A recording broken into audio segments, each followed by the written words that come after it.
Hello and welcome to your one-stop shop, everything travel related.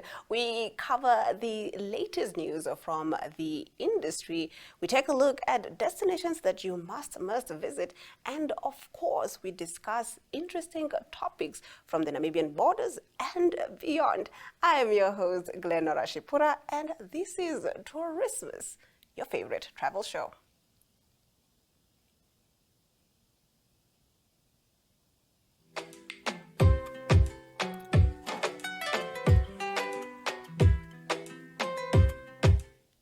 Starting us off in our topics, the Elephant-Human Relations Aid EHRA has urged the public to maintain a minimum distance from elephants. Newborns and their families are particularly stressed by close encounters. In Namibia's desert-adapted elephant population, many calves die within their first year due to drought or injury. Human disturbance further increases the risk. For the safety of elephants and people, maintain a distance of at least 70 meters and a maximum of 3 vehicles per herd. The rare and impressive nature of these desert-adapted elephants is demonstrated by the fact that they have learned to survive in one of the harshest landscapes on Earth. EHRA protects them every day by mitigating conflict, supporting communities, and creating space where humans and elephants can live together. Moving over to our next topic, the tourism and environment have started the validation of Namibia's National Tourism Spatial Development Master Plan, a framework intended to guide tourism growth across all 14 regions with an emphasis on sustainability, inclusivity, and investment. At the validation workshop that took place in Swakopmund this week, officials presented the outcomes of 3 months of stakeholder consultations. The plan, covering 2025 to 2030, aims to expand direct tourism employment from 57,000 to 80,000 jobs, diversify tourism products, and decentralize visitor flows away from high-pressure destinations such as Etosha and Sossus Vlei. The plan is designed as an adaptive 3-year rolling strategy with annual monitoring and evaluation, unlike previous 5-year policies, which were only assessed at the end of their cycle. The master plan identifies new opportunities in cultural tourism, ecotourism, sports, wellness retreats, gastronomy, and cruise tourism. It also calls for improved infrastructure, including air and rail connectivity, to make travel more affordable and accessible. This is definitely a step in the right direction. Speaking of steps in the right direction, our next topic, the Namibia University of Science and Technology NUST, in collaboration with indigenous communities and international partners, participated in Ecology Custodian Day on Thursday. Again, another great initiative.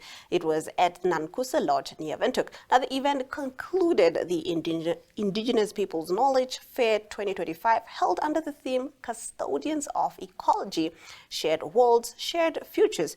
It brought together over 30 representatives from indigenous communities in Brazil, Malaysia, Canada, Mexico, Kenya, South Africa, Tanzania, Colombia, Peru, Chile, Argentina, and Namibia.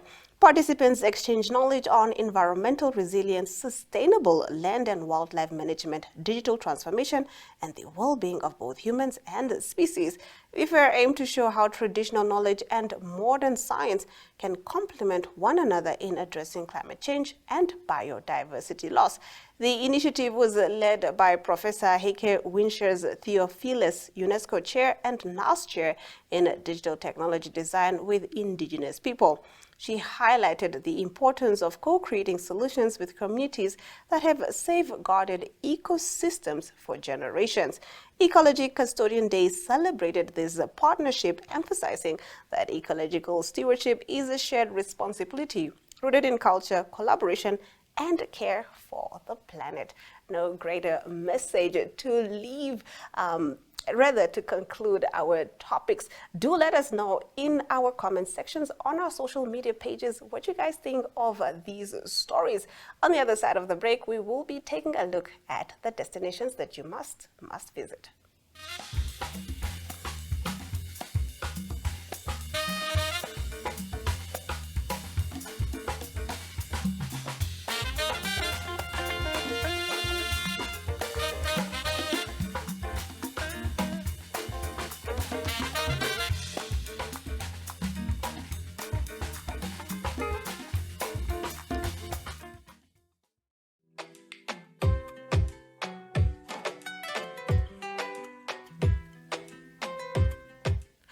first stop in destinations, we are here in the capital city at the Namibia Craft Center. Discover the Namibia Craft Center, a vibrant hub in the heart of the Windhoek that has become the country's leading destination for handmade crafts, gifts and curios. Conveniently located in Tall Street within the old Brewers complex, the Namibia Craft Center offers enclosed parking and a relaxed atmosphere. The perfect place to find a unique keepsake, connect with local artistry, and take home a piece of Namibia's soul. Have a look. Nestled in the heart of Windhoek lies a true cultural landmark, the Namibia Craft Center. More than just a marketplace, it has become the country's leading destination for handmade crafts and gifts. A vibrant home for creativity, community, and tradition. Since opening in 1990, the center has grown into a vibrant hub for creativity, community, and tradition. Over the years, it has expanded from a small retail space into a thriving home for more than 40 women-owned and community-driven enterprises. From rural villages to ethnic groups across Namibia, these artisans bring their heritage to life through craft, weaving together stories, skills, and livelihoods.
Inside, every corner tells a story. From hand-woven baskets with patience and care, Makalani corners carved into miniature works of art.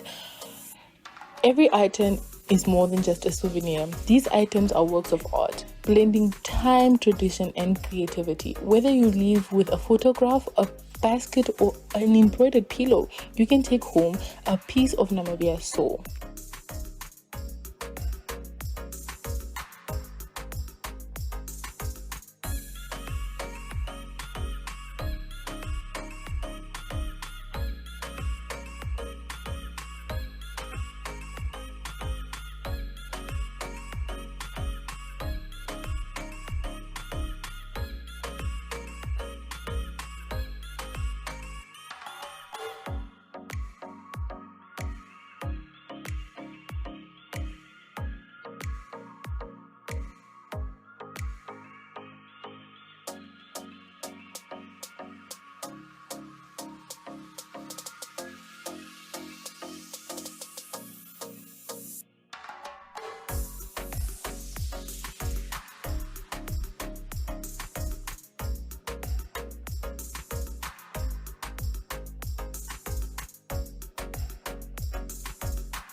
Conveniently located on Tall Street in the old breweries complex, the center offers a relaxed atmosphere, enclosed parking, and easy access for both locals and visitors.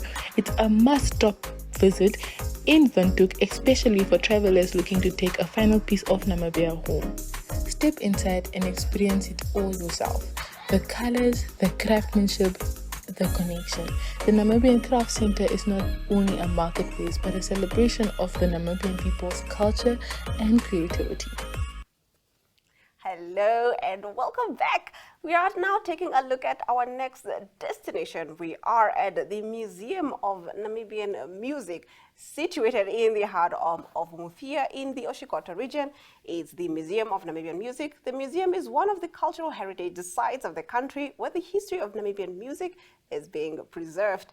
Esther Leonard, the Chief Arts Extension Officer and Museum Administrator, tells us more about how the establishment serves as a tourism site for both local and international visitors. Have a look.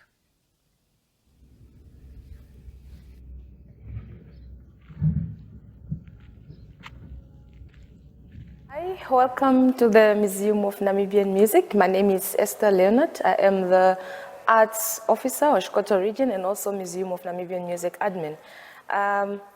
Our museum was established in 2021, and the main purpose is to safeguard our Namibian musical heritage. The museum consists of 7 galleries. Number 1, you can find our Namibian traditional instruments that you have collected so far, whereby you can find Namibian traditional drums, okambulumbungwa, okashanja, horn, a lot of them. In Gallery 2, you can, it gives recognition to music and songs that played a role during the liberation struggle of Namibia. And then the 3rd gallery, it gives recognition to our national anthem. It gives a background and history, how Namibia got the national anthem and who created the national anthem. And then the 4th gallery, it gives recognition to our contemporary artists. You can, for what you have now, there's just a display of the results of Nama Music Award, who won what category. Yeah, and then the 5th gallery, that one is designed for legend musicians like our late Ras Shehama, who just left this world this week, and may his soul rest in peace. And in that gallery, we can also find many others like the late Jackson Kayowa and the Papa Francois, former lecturer of music at the University of Namibia. And then in the 6th gallery, it gives recognition to dance, because music and dance is one thing, you can't separate it. There is a display of Namibian wearing traditional clothes, dancing different dances. And then the 7th gallery, it actually displays the evolution of music player, what people used to play music with back then and up to date. So they started with a vinyl player, and currently we are playing music with, we are streaming music, actually. Yeah, our Museum of Namibian Music is one of our tourist centers in Oshikoto region, in Omuthiya. It's located at Omuthiya Cultural Center, and it's open to the domestic tourists and also international tourists. It opens 10 o'clock up to 6 o'clock, Monday to Friday. In terms of schools and visits and all that? The museums, it's also open to the schools, the school groups to visit the museums, and we give them some dance classes or music workshops, just to have fun at the museum when the groups, school groups visit the museum. Okay. And the museum have created the community band, whereby the artists from within the town, they come together every Tuesday and Thursday to play music together. Yes. Right now in front of an instrument, they just give me a 5-second display of what this instrument does. This one. Oh, playing.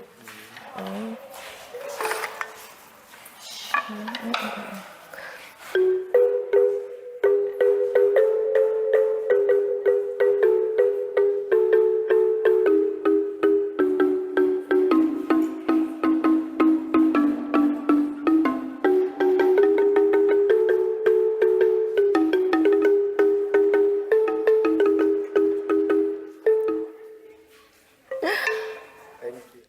We hope you enjoyed the visit to our two destinations. See what I did there? But do let us know in the comment sections if you have visited any of the destinations that we have featured here in our broadcast, and let us know what your experience was like. On the other side of these, we will be discussing the interesting trending topics in our topics.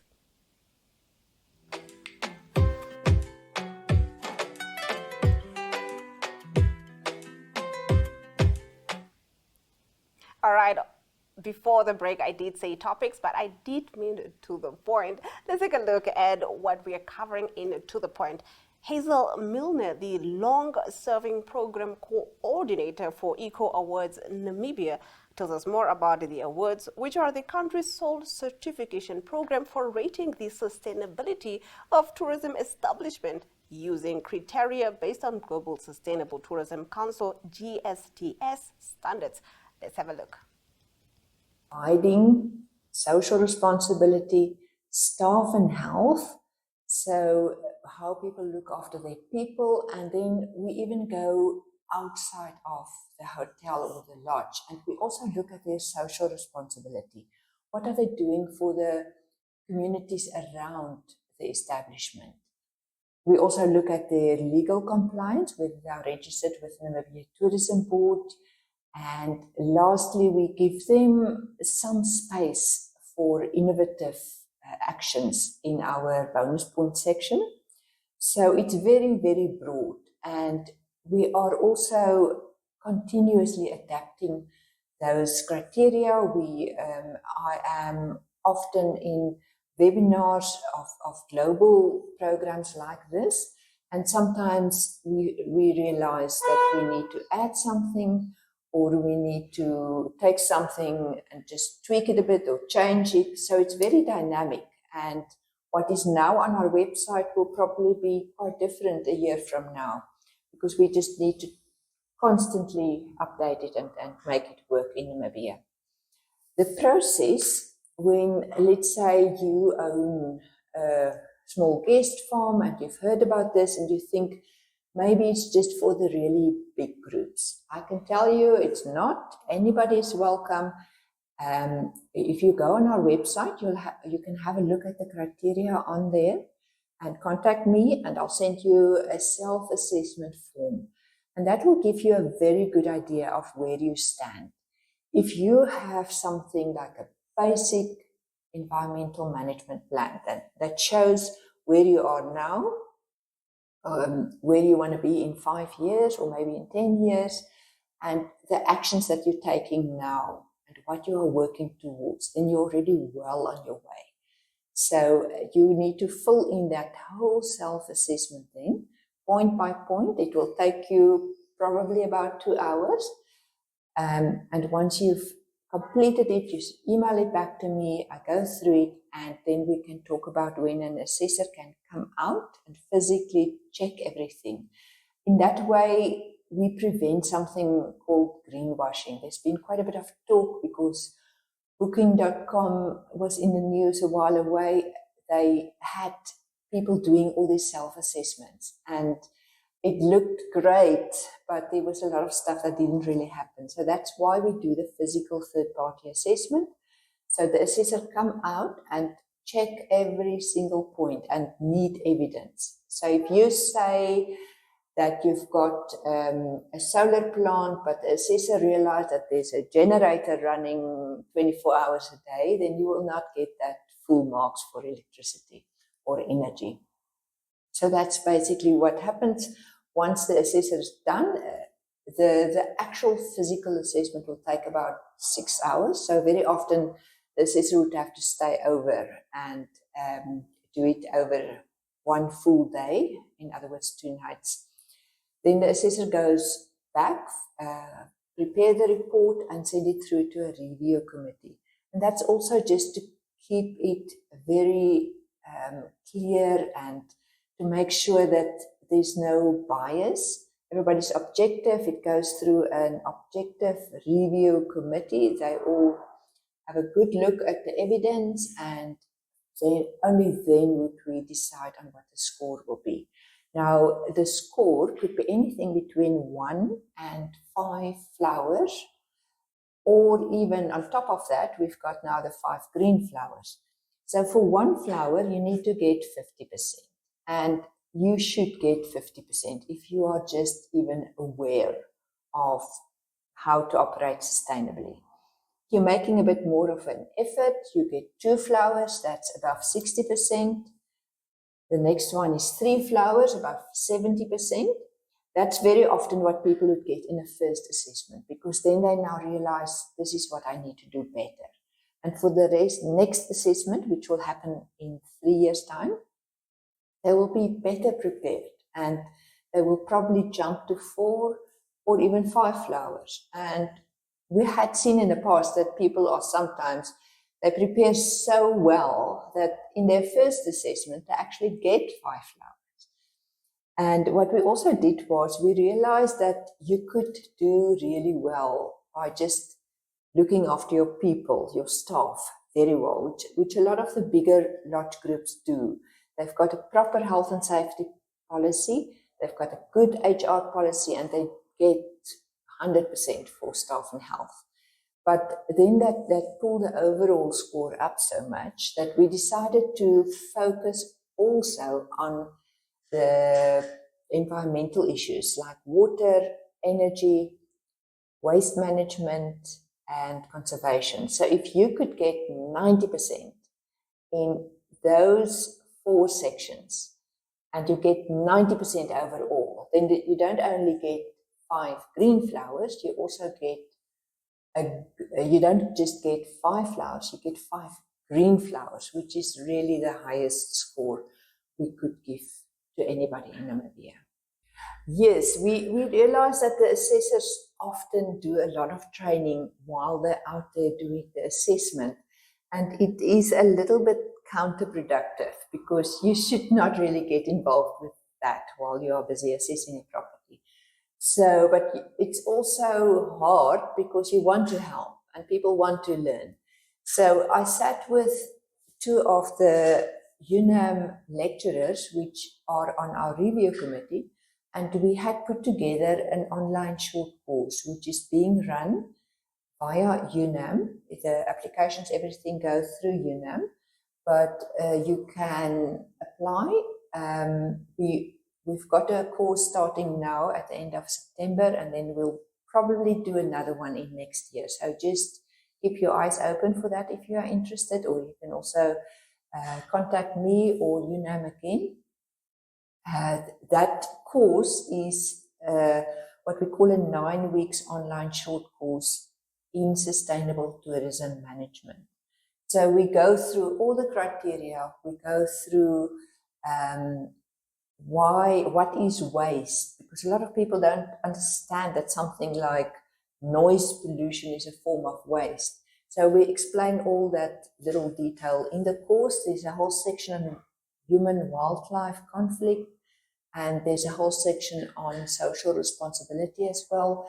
So people all over the country, whether you are at a hotel in the city or a lodge out there, I think everybody would benefit from it, because there are certain parts which some people have more to do with, and there are other parts that's quite remote. But I feel it's great that everybody in hospitality get a better idea of the bigger picture. What we had realized is that some people are doing a lot to prevent plastic pollution. And you can imagine how many plastic bottles would be used at a lodge, because it's the bottles in the room, it's the bottles at the dinner table, at lunch, at breakfast.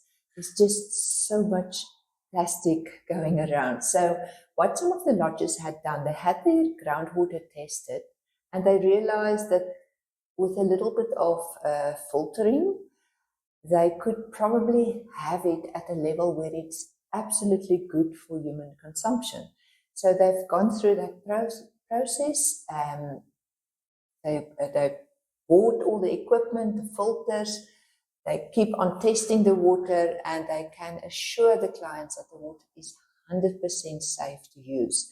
They put that water then in glass bottles, which can be refilled.